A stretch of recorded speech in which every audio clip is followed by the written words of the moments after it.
بسم اللہ الرحمن الرحیم۔ السلام علیکم۔ الزغل نے کہا، ابو عبداللہ کو آنکھ کے اشارے کی جگہ چابک کی ضرورت ہے، اور میں یہ سمجھتا ہوں کہ وہ چابک آپ کے پاس ہے۔ آپ غرناطہ کب جا رہے ہیں؟ تو جب تک آپ وہاں پہنچیں گے میں بھی آ جاؤں گا۔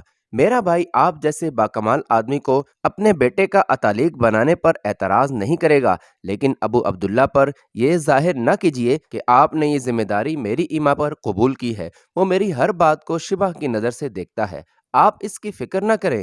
اس کے بعد الزغل، موسیٰ اور الزیغری ابو داؤد سے قسطلہ کی فوجی تیاریوں کے متعلق سوالات پوچھتے رہے، اور وہ انہیں حقیقت سے آگاہ کرنے کے بجائے خوش کرنے کے ارادے سے جوابات دیتا رہا۔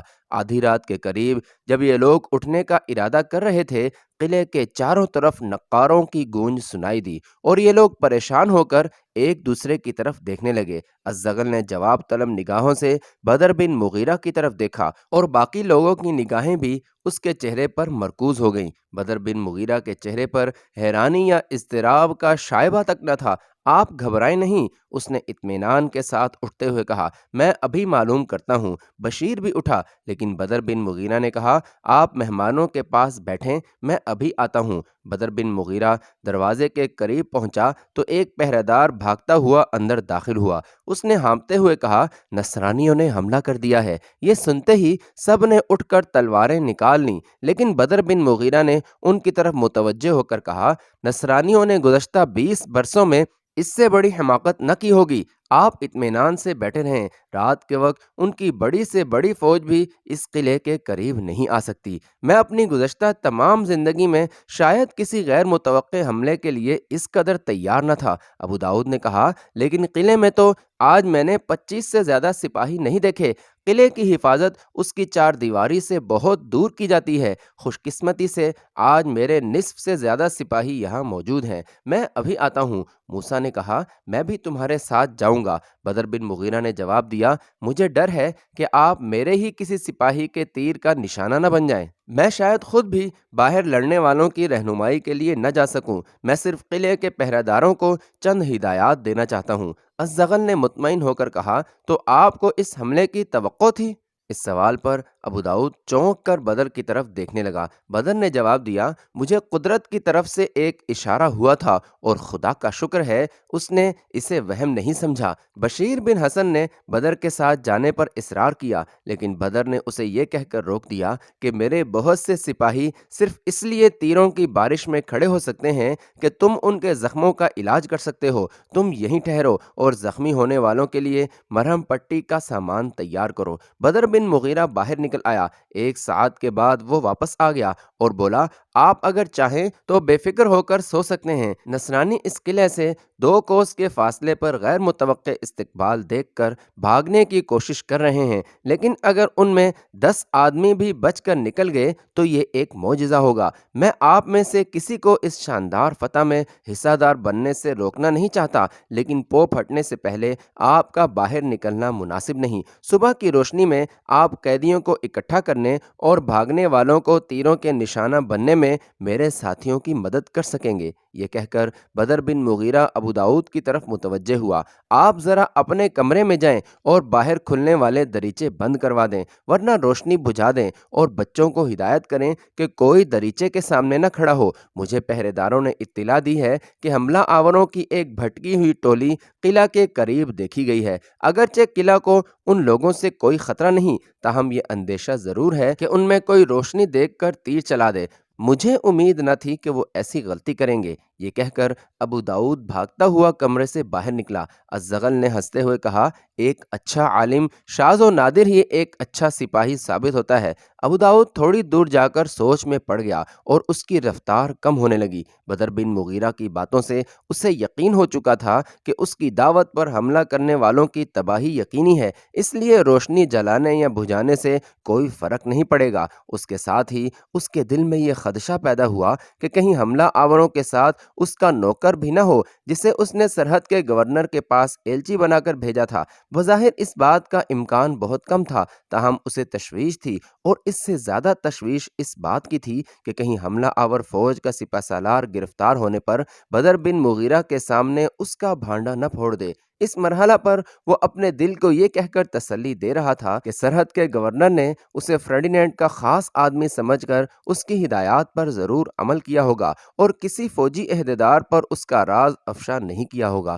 وہ ہر قدم پر طرح طرح کے خدشات محسوس کرتا اور انہیں جھٹلاتا۔ اپنے کمرے کے قریب پہنچا تو ایک نئے خیال نے اس کے جسم پر کپ کپی طاری کر دی۔ اس نے سوچا، کیا یہ ممکن نہیں کہ سرحد کا گورنر شہرت اور ناموری کے شوق میں خود ہی اس کے فوج کے ساتھ چلا آیا ہو اور وہ گرفتار ہونے کے بعد بدر بن مغیرہ اور الزغل کے سامنے یہ کہہ دے کہ تمہارا مجرم میں نہیں ہوں بلکہ ابو داؤد ہے جس نے مجھے اس قلعہ پر حملہ کرنے کی دعوت دی ہے۔ وہ انتہائی پریشانی کے حالت میں اپنے بچاؤ کے مختلف طریقے سوچ رہا تھا کہ اسے کسی کی ہلکی سی چیخ سنائی دی۔ وہ جلدی سے دروازہ کھول کر اپنے کمرے میں داخل ہوا۔ ساتھ والے کمرے سے ایک اور چیخ کے بعد کسی کے گرنے کی آواز آئی۔ اتنی دیر میں وہ عقبی کمرے میں داخل ہو چکا تھا۔ ایک لمحے کے لیے اس کا خون منجمد ہو کر رہ گیا۔ اینجلا اور میریا فرش پر بے ہوش پڑی تھیں۔ اینجلا کے سینے میں ایک تیر پیوست تھا۔ ربیہ سکتے کے عالم میں اس کے قریب کھڑی تھی۔ ابو داؤد نے انتہائی پریشانی کے عالم میں ربیہ کی طرف دیکھا اور اس نے اضطراری حالت میں دریچوں کی طرف اشارہ کیا۔ ابو داؤد نے شمع اٹھا کر ایک طرف پھینکتے ہوئے کھڑکیاں بند کر دیں اور اینجلا اور میریا کی طرف متوجہ ہوا۔ میریا، اینجلا، اس نے دونوں کو یکے بعد دیگرے جھنجھوڑتے ہوئے کہا۔ اینجلا نے کراہتے ہوئے آنکھیں کھول دیں لیکن میریا بے ہوش تھی۔ ربیہ نے کہا، ابا جان، طبیب کو بلا لیجئے، اینجلا زخمی ہے اور امی جان صدمے سے بے ہوش ہو گئی ہیں۔ اینجلا دریچے کے سامنے سے گزر رہی تھی کہ باہر سے کسی نے تیر چلا دیا۔ آپ جلدی کریں، اینجلا کا خون بہہ رہا ہے۔ ابو داؤد اٹھ کر بھاگتا ہوا باہر نکل گیا۔ تھوڑی دیر بعد ابو داؤد کے ساتھ بدر بن مغیرہ اور بشیر بن حسن کمرے میں داخل ہوئے۔ بشیر نے اینجلا اور میریا پر سرسری نظر ڈالنے کے بعد دونوں کو یکے بعد دیگرے اٹھا کر ان کے بستروں پر لٹا دیا۔ اتنی دیر میں ایک نوکر اس کے دواؤں کا تھیلا لے کر پہنچ گیا۔ بشیر نے تھیلا کھول کر ایک شیشی نکالی اور دوا کے چند قطرے اپنے رومال پر چھڑک کر ابو داؤد کے ہاتھ میں دیتے ہوئے کہا، آپ اپنی بیوی کو یہ دوا سنگھا دیجئے، وہ ابھی ہوش میں آ جائیں گی۔ اس کے بعد وہ اینجلا کی طرف متوجہ ہوا۔ وہ پھٹی پھٹی نگاہوں سے اس کی طرف دیکھ رہی تھی۔ بشیر بن حسن نے زخم کا جائزہ لینے کے بعد تیر کی طرف ہاتھ بڑھایا۔ اینجلا دونوں ہاتھوں سے اس کا ہاتھ پکڑ کر چلانے لگی، نہیں نہیں۔ بشیر بن حسن نے کہا، دیکھو، یہ تیر جتنی دیر سے نکالا جائے گا اتنی ہی تم کو تکلیف زیادہ ہوگی۔ تم ڈرو نہیں، میرا ہاتھ نہیں پکڑو ورنہ مجھے بے ہوش کرنے کی دوا دینی پڑے گی۔ بشیر بن حسن نے بدر بن مغیرہ اور اپنے نوکروں کی طرف اشارہ کیا۔ اینجلا نے چلا کر کہا، نہیں نہیں، میرے ہاتھ پاؤں مت پکڑیے، میں کچھ نہیں کروں گی۔ بشیر نے کہا، میرا پہلے ہی خیال تھا کہ تم بہادر لڑکی ہو، صرف ایک لمحہ کے لیے آنکھیں بند کر لو، گھبراؤ نہیں۔ لیکن اینجلا اطاعت، محبت اور عقیدت بھری نگاہوں سے اس کی طرف دیکھتی رہی۔ اب کہ بشیر بن حسن نے تیر کی طرف ہاتھ بڑھایا تو اس نے کوئی مزاحمت نہ کی۔ اس نے اپنے ہونٹ بھینچ لیے اور ایک ہلکی سی جھرجھری کے بعد بے اختیار اس کے ہاتھ زخم کی طرف بڑھے، لیکن بشیر کے ہاتھ کی ایک ہی جنبش میں تیر زخم سے باہر آ چکا تھا۔ بشیر نے اطمینان کا سانس لیتے ہوئے کہا، زخم زیادہ گہرا نہیں، انشاءاللہ بہت جلد آرام آ جائے گا۔ اسی اثنا میں میریا کو ہوش آ چکا تھا۔ اس نے ایک لمحے کے لیے آنکھیں کھولنے کے بعد پھر بند کر لیں اور پھر چیخ مار کر اپنے بستر سے اٹھی، میری بیٹی، میری اینجلا، یہ کہتے ہوئے اینجلا کے بستر کی طرف بھاگی۔ اینجلا، تم ٹھیک ہو نا؟ میری بیٹی بچ جائے گی نا؟ بتائیے، خدا کے لیے بتائیے۔ وہ نیم دیوانگی کی حالت میں بشیر بن حسن کو بازو سے پکڑ کر جھنجھوڑ رہی تھی۔ بشیر بن حسن نے کہا، دیکھیے، مجھے پٹی باندھنے دیجیے، آپ کی یہ ہمدردی اس کی تکلیف میں اضافہ کر رہی ہے۔ بشیر بن حسن کو چھوڑ کر میریا بدر بن مغیرہ کی طرف متوجہ ہوئی، خدا کے لیے میری لڑکی کی جان بچائیے۔ ابو داؤد نے آگے بڑھ کر میریا کا بازو پکڑ لیا اور کھینچ کر زبردستی بستر پر لٹاتے ہوئے کہا، میریا، دیوانی نہ بنو، صبر سے کام لو، اینجلا بہت جلد تندرست ہو جائے گی، زخم بہت معمولی ہے۔ میریا نے چلا کر کہا، تمہارے سینے میں دل نہیں پتھر ہے، اینجلا زندہ رہے یا مر جائے تمہیں اس سے کیا، تمہیں تو غرناطہ۔ میریا غرناطہ کہہ کر رک گئی۔ ابو داؤد نے محسوس کیا کہ قضا کا ہاتھ اس کے گلے تک پہنچ کر رک گیا ہے۔ وہ سراپا التجا بن کر اپنی بیوی کی طرف دیکھ رہا تھا اور میریا کی نگاہیں یہ ظاہر کرنے لگیں کہ وہ اس خطرناک موضوع پر مزید روشنی نہیں ڈالے گی تو ابو داؤد نے بلند آواز میں کہا، ہاں ہاں، مجھے غرناطہ کی فکر ہے۔ غرناطہ کو ایسے وحشیوں کی الغار سے بچانا ہر مسلمان کا فرض ہے جو لڑکیوں پر تیر چلانے میں بھی شرم محسوس نہیں کرتے، اور اینجلا کے زخمی ہونے کا میرے غرناطہ جانے کے ساتھ کوئی تعلق نہیں۔ تمہیں یہ تو معلوم ہونا چاہیے تھا کہ جب باہر سے حملے کا خطرہ ہو تو روشن کمرے کی کھڑکیاں نہیں کھولی جاتی، اور تم سے یہ بھی نہ ہو سکا کہ تم اینجلا کو کھڑکی کے سامنے کھڑی ہونے سے منع کر دو۔ اور ربیہ، تم تو ایک عقل مند لڑکی ہو، تم نے ہی اینجلا کو منع کر دیا ہوتا۔ ربیہ نے مرجھائی ہوئی آواز میں کہا، ابا جان، اینجلا میرے ساتھ باتیں کر رہی تھی، میرے بستر سے اٹھ کر یہ اپنے بستر کی طرف جا رہی تھی کہ اسے کھڑکی سے تیر آ لگا۔ ابو داؤد کی تمام شاطرانہ چالیں سمٹ کر اس کی آنکھوں میں آ چکی تھیں۔ میریا کو اس کی آنکھوں کی ایک خوفناک چمک اکثر مرعوب کر دیا کرتی تھی۔ وہ خاموش تھی، لیکن یہ واقعہ معمولی نہ تھا۔ وہ اپنی سہمی ہوئی آنکھوں سے یہ کہہ رہی تھی کہ میری بات ابھی ختم نہیں ہوئی، میں صرف میدان خالی ہونے کا انتظار کر رہی ہوں۔ جس انہماک سے بشیر بن حسن اینجلا کے زخم کی مرہم پٹی کر رہا تھا، اس سے کہیں زیادہ توجہ کے ساتھ ابو داؤد اپنی بیوی کی طرف دیکھ رہا تھا۔ بدر بن مغیرہ نے اس کارروائی کے دوران چند بار ربیہ کی طرف دیکھا۔ وہ ابھی تک سراسیمگی کی حالت میں اینجلا کے بستر کے قریب کھڑی تھی، اور اینجلا کے زخمی ہونے سے زیادہ وہ اس بات سے متاثر تھی کہ دشمن کے اچانک حملے کے باوجود بدر یا بشیر کے چہرے پر ذرا سا بھی خوف یا اضطراب نہ تھا۔ اس نے جھجکتے ہوئے دبی آواز میں کہا، معلوم ہوتا ہے کہ یہ قلعہ دشمن کے تیروں کی زد میں آ چکا ہے۔ بدر بن مغیرہ ربیہ کی آواز سے فوراً متوجہ ہوا، اور اس نے تسلی آمیز لہجے میں کہا، معلوم ہوتا ہے کہ دشمن کا کوئی بھٹکا ہوا سپاہی رات کی تاریکی سے فائدہ اٹھا کر یہاں تک آ پہنچا، اور اپنی موت کو یقینی سمجھ کر اس نے اس طرف تیر چلا دیا ہے۔ اگر اب تک وہ مارا نہیں جا چکا تو گرفتار ضرور ہو چکا ہوگا۔ تھوڑی دیر پہلے مجھے اطلاع ملی تھی کہ دشمن کے سواروں کی ایک ٹولی قلعے کے قریب دیکھی گئی ہے۔ ممکن ہے کہ یہ انہی میں سے ایک ہو۔ مجھے آپ کی بہن کے زخمی ہونے کا افسوس ہے۔ اگر میری طرف سے تھوڑی سی کوتاہی نہ ہوتی اور میں بروقت آپ کے کمرے کی کھڑکیاں بند کروا دیتا تو شاید یہ حادثہ پیش نہ آتا۔ آپ بیٹھ جائیں، گھبرائیں نہیں، آپ کی بہن بہت جلدی ٹھیک ہو جائے گی۔ ربیہ چند قدم پیچھے ہٹ کر اپنے بستر پر بیٹھ گئی۔ بدر نے بشیر کی طرف متوجہ ہو کر کہا، میں ذرا مہمانوں کو تسلی دے آؤں۔ بشیر نے کہا، بس میں بھی قریباً فارغ ہو چکا ہوں، اب صرف انہیں دوا پلانی ہے۔ کمرے سے نکلتے وقت بدر بن مغیرہ ربیہ کے بستر کے قریب رکا اور دبی زبان میں بولا، آج کی فتح ایک شریف خاتون کے خواب کی تعبیر ہے۔ اگر اجازت ہو تو بادشاہ کے بھائی کے سامنے اس کا نام ظاہر کر دوں؟ ربیہ نے گھبرا کر پہلے کمرے کے دوسرے کونے میں اپنے ماں باپ اور پھر ملتجی نگاہوں سے بدر بن مغیرہ کی طرف دیکھا اور گھٹی ہوئی آواز میں کہا، نہیں نہیں، خدا کے لیے نہیں۔ پھر وہ اپنے باپ کی طرف دیکھنے لگی، جو دنیا و ما فیہا سے بے خبر میریا کی طرف اس طرح دیکھ رہا تھا جیسے سانپ اپنے شکار کی طرف دیکھ رہا ہو۔ بدر بن مغیرہ نے کہا، تو مجھے الزغل کے سامنے جھوٹ بولنا پڑے گا۔ مجھے اس غیر متوقع حملے کے لیے اتنی بڑی تیاری کی کوئی اور وجہ بتانی پڑے گی۔ ربیہ نے قدرے جرت سے کام لیتے ہوئے آنکھیں اوپر اٹھائیں، اور اس کے سامنے بے اختیار یہ نکل گیا، میرا خواب صرف آپ کے لیے تھا۔ اس ایک فقرے میں ربیہ نے تمام وہ رنگین داستانیں بیان کر دیں جو ابتدائے آفرینش سے ہوا کی بیٹیاں فرزندان آدم کو سناتی چلی آ رہی ہیں۔ بولتے وقت اسے ان الفاظ کی گہرائیوں کا اندازہ نہ تھا، لیکن دل کو لطیف اور خوشگوار دھڑکنوں نے اسے فوراً آگاہ کر دیا کہ وہ ایک بہت بڑی چھلانگ لگا چکی ہے۔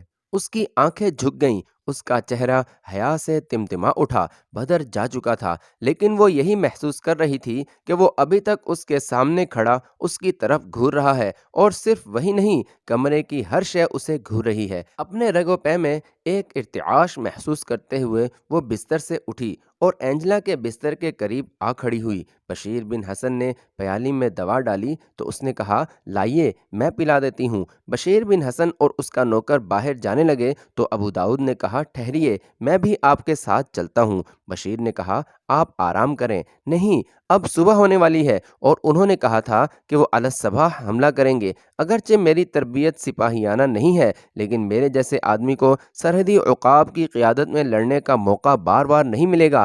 اگر میں نیزے اور تلوار کا صحیح استعمال نہ کر سکوں تو کم از کم قیدیوں کو گننے میں آپ کے کام ضرور آؤں گا۔ بشیر نے کہا، میرے خیال میں ابھی ان کے جانے میں کچھ دیر ہے۔ آپ اتنی دیر بچوں کا دل بہلائیں، میں آپ کو وقت پر بلا لوں گا۔ اتنی دیر میں الزغل کی صحبت میں بیٹھوں گا۔ ایسے لوگوں کی صحبت میں بیٹھنا بار بار نصیب نہیں ہوتا۔